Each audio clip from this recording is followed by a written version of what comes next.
Olá, eu sou Selma de Sá, arquiteta, e a convite da revista Decorar e do Cidade 3, com o apoio do Teatro Municipal, eu sou convidada para ser mediadora de uma série de bate-papos sobre arquitetura, arte e patrimônio histórico. E hoje estamos com o arquiteto Lúcio Gomes Machado.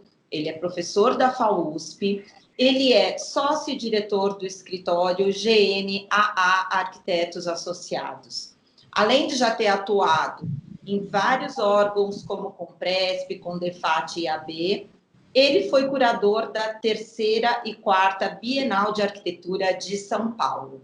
Com experiência na área de preservação do patrimônio cultural e arquitetônico, hoje nós convidamos o professor para abordar um panorama geral sobre o Teatro Municipal, sua fundação até os dias de hoje. Professor, muito obrigado pelo convite, por estar esse tempo com a gente e podermos falar sobre esse tema tão legal que é o Teatro Municipal, que é um dos nossos apoiadores.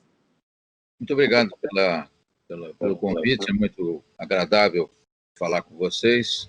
Já tive algumas vezes no Instituto, lá na Avenida Pacaembu, muito acolhedor. Uma pequena correção, eu sou professor aposentado. Mas professor... mas não me aposentei de cabeça, então vamos lá. Legal. Professor, vamos começar, eu acho que a gente pode começar a falar um pouquinho sobre o nosso tema, partindo lá do princípio, né, da implantação do teatro, porque a escolha do local, quais foram as influências para ele ser implantado ali, naquele terreno, e como nasceu o Teatro Municipal, como ele é hoje, arquitetonicamente? Podemos começar até antes do Teatro Municipal.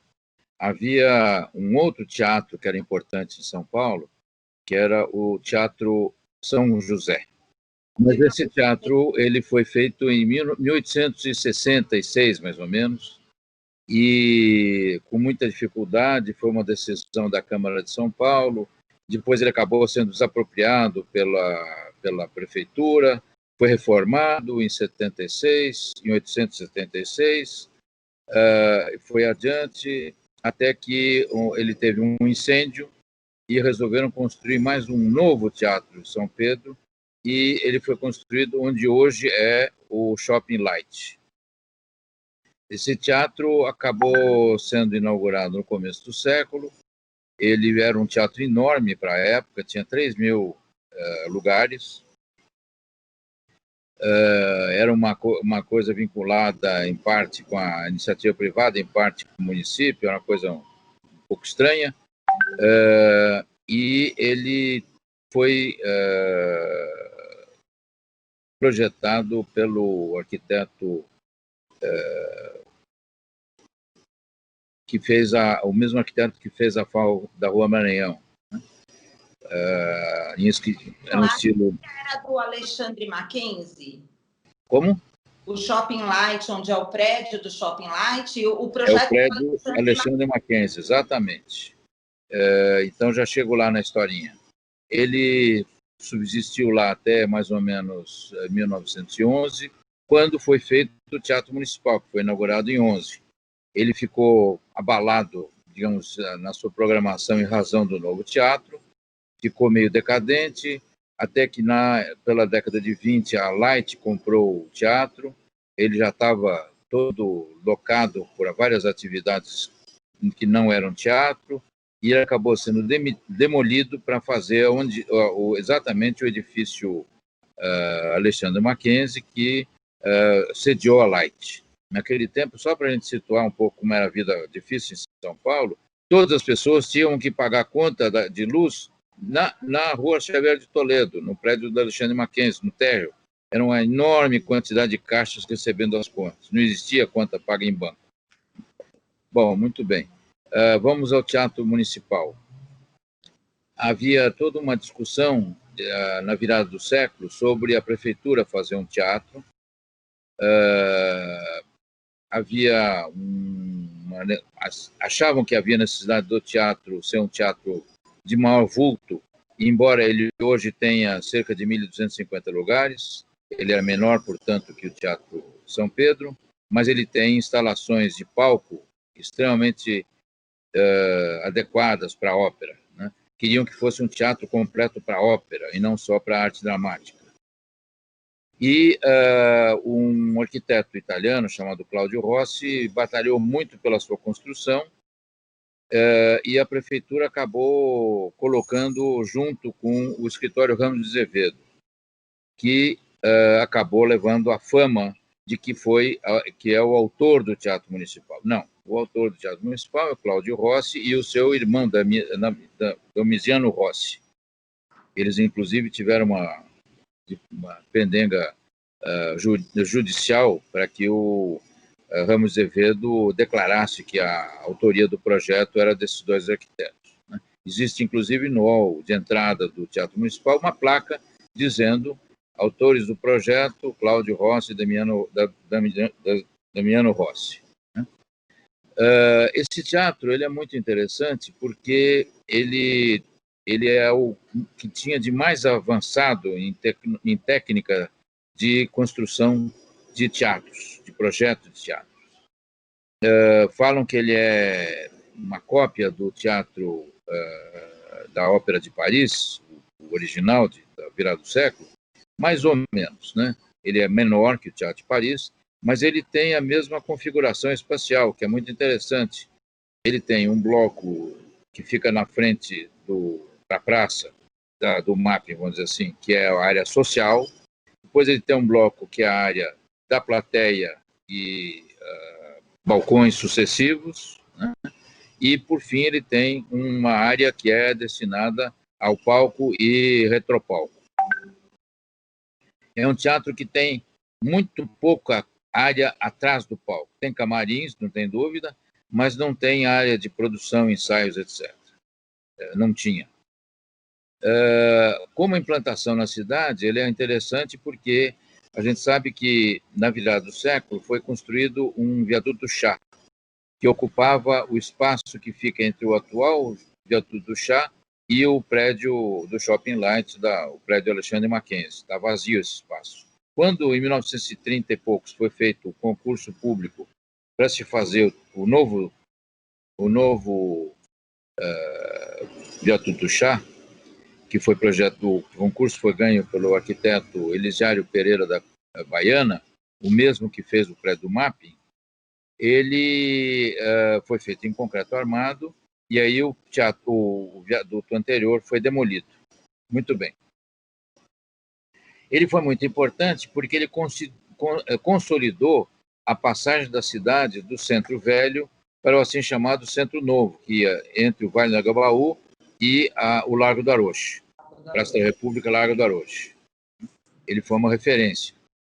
O Vale do Anhangabaú foi, na época, projetada por um arquiteto francês chamado Bouvard, que fez uma série de intervenções em São Paulo, mas fez, sobretudo, um grande parque no Vale do Anhangabaú. Posteriormente, esse vale foi cortado por avenidas, a Avenida 9 de Julho, continuando para Avenida, o que desfigurou pela primeira vez o vale, que era realmente um parque urbano maravilhoso. O IAB, na década de 80, promoveu um grande concurso nacional para remontar o Vale do Anhangabaú. Foi ganho pelo Jorge Willen e pela Rosa Clias, dois arquitetos importantíssimos. A Rosa Clias ainda atuante. E esse projeto tentou refazer o parque de um lado a outro entre a Libero Badaró, entre a Rua Formosa e Libero Badaró, enterrando num subsolo um túnel para o trânsito de automóveis. Então, procurava integrar os dois lados da cidade para pedestre. E, recentemente, foi feita essa intervenção, que há uma grande polêmica em torno dela, se ela foi bem feita ou mal feita, né? Bom, o teatro em si, ele é todo construído em alvenaria de tijolos, não tem nenhuma estrutura de concreto armado, tem uma estrutura de aço muito bem feita para cobertura, tanto da plateia quanto da área do palco. E é muito bonita essa estrutura. Quando voltar a ter as visitas à parte de retropalco do teatro, é muito interessante que as pessoas vão ver lá, porque é realmente impressionante o trabalho. Ele tem essa forma porque é importante na ação dos teatros de ópera que não haja amplificação eletrônica de voz, nem havia na época, não havia nada, é claro. Então, a voz tem um determinado, um comprimento, uma distância em que ela é audível, que é por volta de 17 metros. E é isso que determina aquela forma, e por isso que ele é feito em altura. Todo teatro de ópera, na época, era feito em altura exatamente por causa disso. É verdade que no finzinho da galeria, lá no fundão, você tem uma audição um pouco prejudicada, mas a melhor audição é no segundo nível de balcões.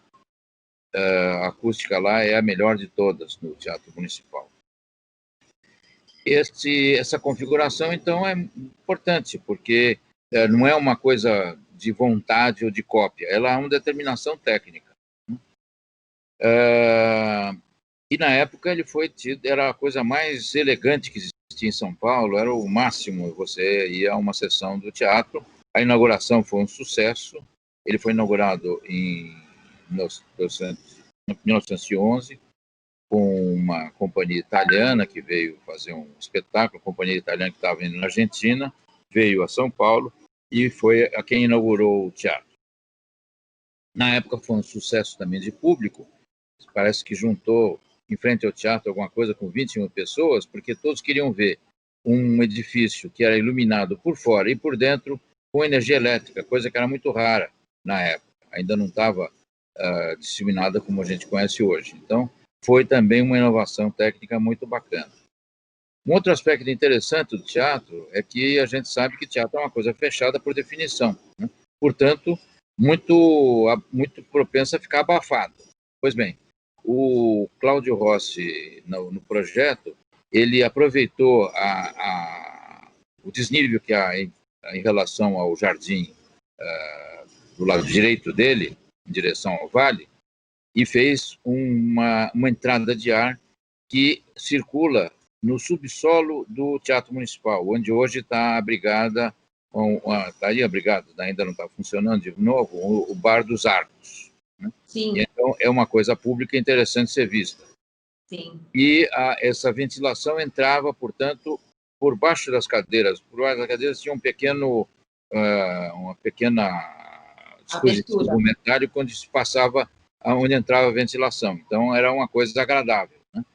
A gente tem teatros de ópera semelhantes da mesma época, por exemplo, no Nordeste, em Fortaleza, em que esse teatro ele é totalmente ventilado, ele não tem praticamente nenhuma vedação externa. Então, é muito agradável de ser frequentado.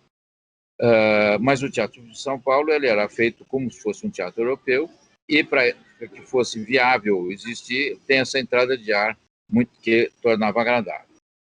Por volta de 1950, o prefeito da cidade era o Jânio Quadros, e ele fez uma primeira intervenção no teatro que possibilitou a implantação do órgão dele, que está hoje na posição onde haviam camarotes. Foram retirados camarotes e instalado o órgão, dos dois lados do palco.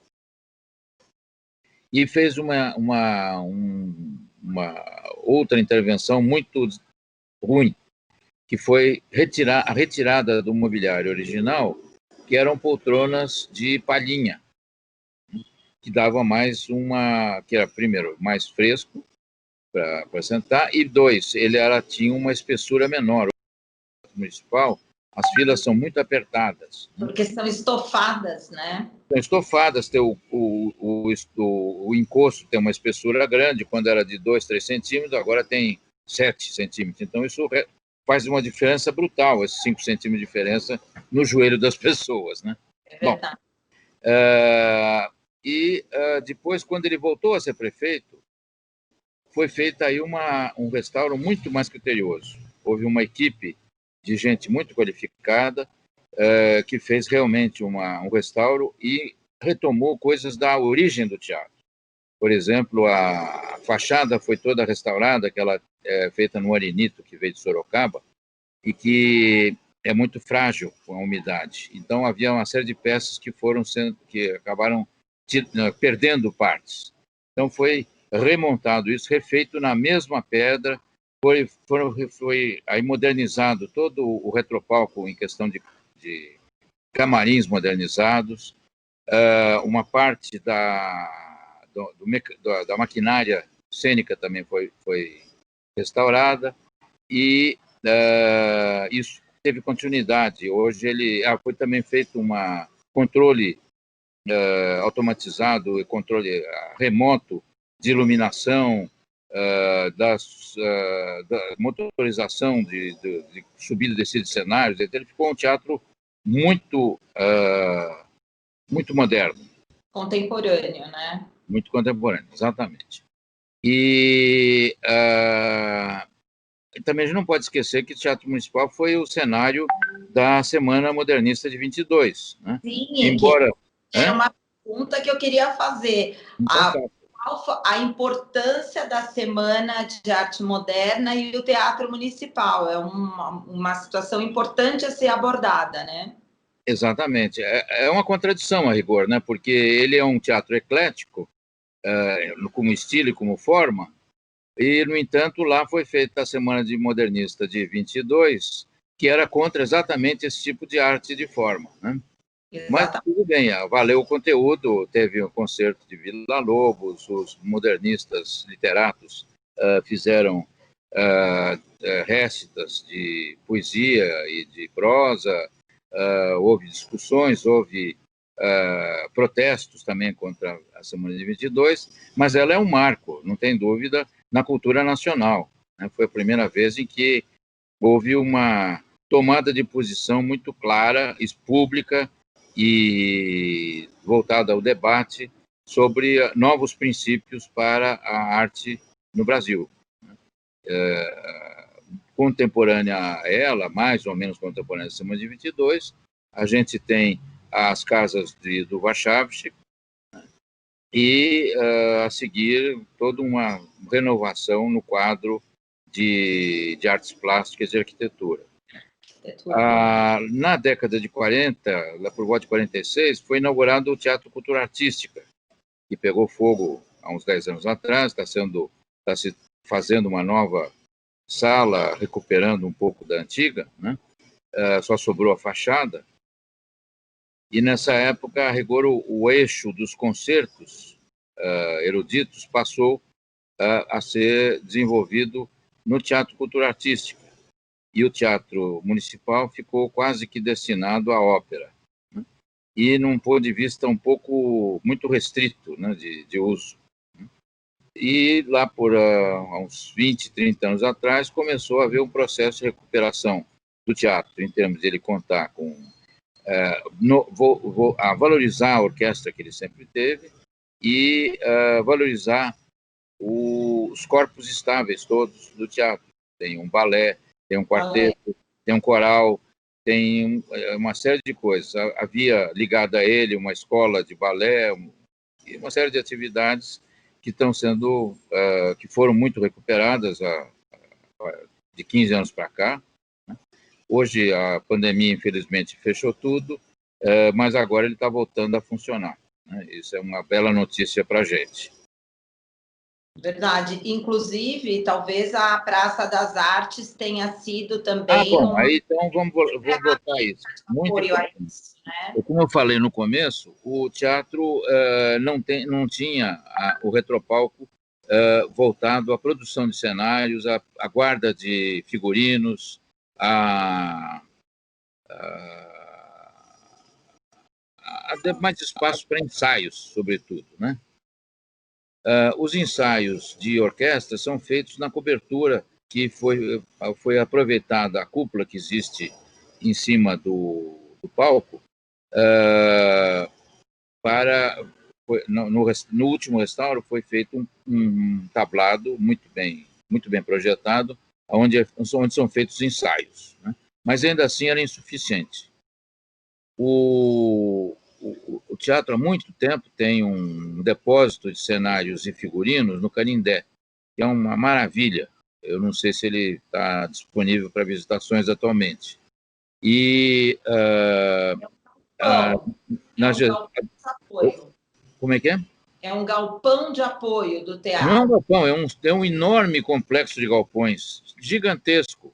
Vocês não têm ideia a quantidade de depósitos de figurinos, todos os figurinos das óperas estão lá guardados minuciosamente, e ele teve um esforço muito grande de recuperação no tempo da gestão do Carlos Augusto Calil. E, mais recentemente, foi dado início também, ainda na gestão do Calil, a construção do Paço das Artes, que permitiu exatamente ter espaço para os corpos estáveis. Então, o coral tem seu espaço, o balé tem seu espaço, os ensaios, os conjuntos de música, todos agora têm um lugar para permanentemente poder fazer ensaio dignamente, né? Além de ter espaço de exposições também. Sim, e politicamente... Agora ele está completo. Sim, e politicamente as gestões acabam interferindo em todo esse processo do teatro, né? Porque ele tem momentos que ele precisa de cuidados e momentos que ele precisa de investimentos, né? Então, assim, hoje, o Teatro Municipal, como ele está se preparando, e ele se preparou, ele não se preparou para esse novo momento que a gente vive no mundo, né? Um momento mais interativo, um momento de trocas. Como que ele está se preparando para viver esse novo momento funcional mesmo do teatro, né? Porque existe uma parte que são todas essas restaurações e essas modernizações que foram importantes para o funcionamento do teatro, mas como o Teatro Municipal se insere hoje no panorama da cidade? Olha, hoje está parado, mas até um tempo atrás, quando iniciou a gestão, sobretudo a gestão do Pozzolo, há toda uma intenção de torná-lo mais popular, né? Com um certo perigo, quer dizer, o teatro ele tem um certo destino, né? Ele tem uma lotação fixa, que não pode ser ampliada, então a forma de atender mais pessoas é aumentar o número de restas de cada ópera, de audições de cada concerto, né? Não tem outro jeito.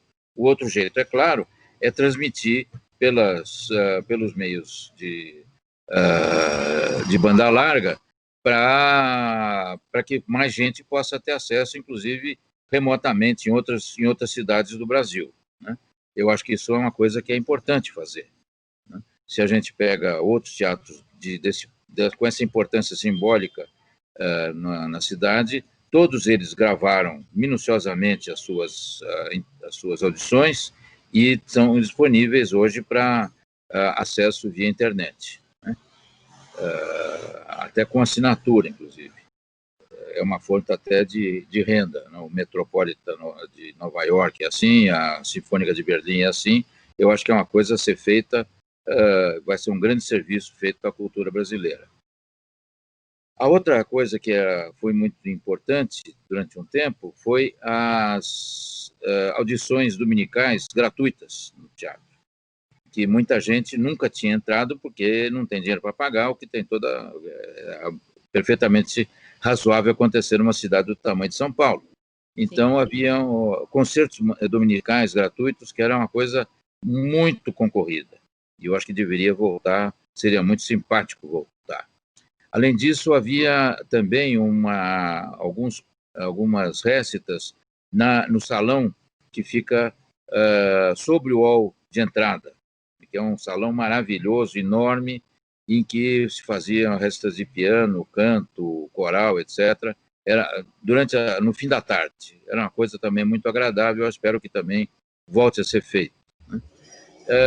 O fato é que ele serve para algumas coisas muito limitadas. Ele foi feito como teatro de ópera.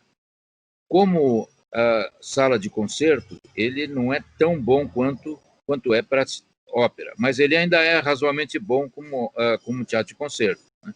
A Sala São Paulo, ela é específica para concerto e ela não é boa para ópera, nem tem palco para tanto, né? Claro que há um pouco de canto lírico, mas sem encenação. Então, e a Sala São Paulo, que é um monumento para São Paulo, é uma coisa fantástica, né? Ela sistematicamente grava todos os seus concertos e isso está disponível pela TV Cultura, etc. Eu acho muito bacana. É a mesma coisa, eu acho que devia ser feito pelo Teatro Municipal. Sim.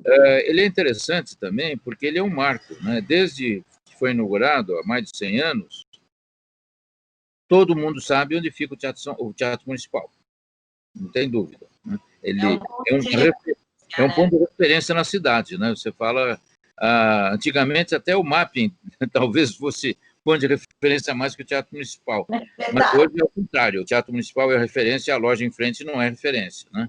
É verdade.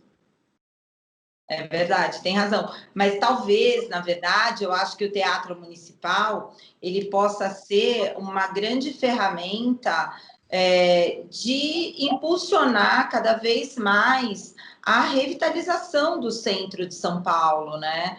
Quanto mais existe um processo, o Bar dos Arcos foi também uma iniciativa muito interessante, assim como o Bar do Cofre, no prédio do Banespa, que foi uma forma de levar entretenimento e interesse ao centro de São Paulo. Eu acho que o Teatro Municipal tem um papel muito importante nessa chamada de atenção para a revitalização do centro de São Paulo, né?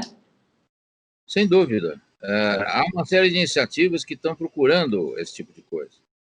Você tem a Casa Francisca, lá no Centro Velho. Sim. Você tem coisas muito agradáveis acontecendo, muito importantes e trabalhos muito bacanas, muitas vezes feitos só com dinheiro da iniciativa privada, sem nenhuma intervenção do centro. Existe um movimento de comerciantes, de profissionais que trabalham no centro, de moradores que moram no centro, chamado Renova Centro. Basicamente é um grupo de WhatsApp que tem procurado fazer várias iniciativas para melhorar o que está acontecendo. Mas há um problema fundamental, o centro está muito largado hoje. A sujeira no centro é um empecilho fundamental para que aumente, por exemplo, o turismo. Ninguém vai querer ver uma coisa suja, como está hoje o centro da cidade. Infelizmente, não sei por que o centro, apesar de estar a 100 metros o Teatro Municipal está a 100 metros do gabinete do prefeito, eu não sei por que aquela praça em frente ao centro é um lixão hoje, um horror, né? Não só aquela Praça da República também, né? O centro velho quanto o novo estão muito feios, né? É claro que eu não estou querendo aqui satanizar os moradores de rua, porque eles não têm outra possibilidade, mas eu acho que tem que dar solução para os moradores de rua e para o patrimônio. As duas coisas têm que caminhar junto, porque o patrimônio, o ativo que isso representa para a economia de São Paulo é brutal, né? São Paulo sempre foi um centro um apolo de atração de turismo de negócios. E todo turismo de negócios tem uma ponta, tem um resquício, tem uma continuidade como turismo cultural ou de lazer. A pessoa vem para um congresso, vem para fazer um negócio, fica mais um dia para fazer alguma outra coisa. É o padrão da questão. E hoje isso no centro da cidade não dá para fazer, está muito difícil, né? Tanto é que... Né? Pontualmente você consegue viver o centro de São Paulo, mas não de uma forma com caminhada, né? Você vai para uma determinada situação, para um centro cultural, para um restaurante, mas você não vive o centro caminhando pelo centro, né? Que seria um projeto ideal. É isso aí, exatamente é isso. O problema está aí. Mas eu acho que tem solução, não é possível que não tenha, né? Acho que é a questão de ter um certo interesse, um carinho pelo centro da cidade, que isso vai ser resolvido. Não falta gente para ajudar, viu? A quantidade de gente que é fanática pelo centro é impressionante. Eu mesmo tinha um escritório em Pinheiros e mudei aqui para perto do centro, perto da República, num prédio tombado, que é o prédio do edifício do Instituto de Arquitetos do Brasil, uma maravilha de prédio, como há dezenas de outros prédios maravilhosos. Até aquele edifício Caldeira que o Wilson Almeida que caiu, ele não caiu, ele foi derrubado por falta de cuidado, né? Infelizmente, era um dos prédios mais interessantes de arquitetura moderna que existia no Brasil. No Brasil, não era só de São Paulo. Ele era um prédio feito na década de 60, com tudo que tinha de mais avançado em técnica construtiva no mundo da época. Estrutura, caixilhos, vidros, ar-condicionado, tudo era o mais avançado. Só que, descuidado, virou um lixão e pegou fogo, né? Não pode. A gente tem que investir continuadamente pela recuperação do centro. É um dado fundamental para qualquer pessoa que for eleita como prefeito. Não é porque vai investir na periferia com todo o mérito que vai deixar o centro morrer. Se o centro morrer, a cidade morre junto.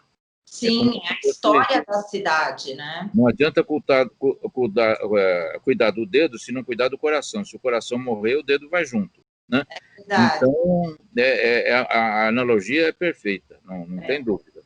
É verdade. Eu acho que essas discussões e esses projetos e esses bate-papos, principalmente focados não só com o apoio do Teatro Municipal, mas falando sobre o nosso patrimônio histórico, falando sobre a nossa história da cidade, vai cada vez mais despertar, né, esse amor que a gente tem, que é natural e que a gente quer preservar e poder usar mais a nossa cidade, sem dúvida. Professor, muito obrigada pelo seu tempo aqui, por esse bate-papo tão interessante, tão importante, e eu espero que a gente possa se encontrar em outros momentos, falando mais sobre patrimônio histórico, sobre preservação e sobre a história da nossa cidade de São Paulo. Muito obrigada. Eu que agradeço, é um prazer, estou à sua disposição. Muito obrigada, professor. Bom dia. Bom dia.